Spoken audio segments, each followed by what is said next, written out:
What's up, guys? So, I wanted to offer some help with understanding the whole concept of marriage and adultery. Guys, I think one thing that can help us,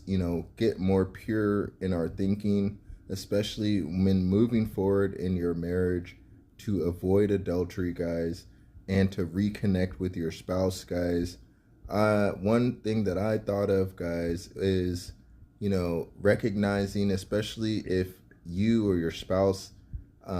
has previously, had a different relationship or romance or dating, and especially if you were intimate with that person in the past, um, just like the Bible, in the New Testament wants us to not forget, one, our testimony, or, that the past sins that God cleansed us from. Using that same concept, I think, especially moving forward with the mindset in your marriage to overcome adultery and, grow closer with your spouse through Jesus Christ, is trying to utilize that same mindset where you're saying, okay, I have, before meeting my wife, had sex before. And so if you or your spouse became unfaithful, maybe you can try to utilize that same mindset where maybe in the past, in your romantic relationships,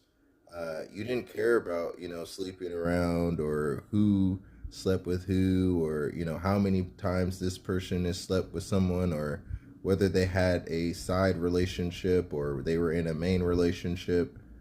There were times where you were sort of careless in regards to maybe who you slept with or who you dated or something. And maybe in a empowering way to live a better Christian life in a Christian marriage, trying to overlook maybe your unfaithfulness or your spouse's unfaithfulness, to move forward in a positive direction in your marriage, to say, okay, even though this devastating thing happened in your marriage, um, you can move past it by recognizing that maybe you guys have already, sort of uh, at one time been, sort of unfaithful or promiscuous or sleeping around a lot.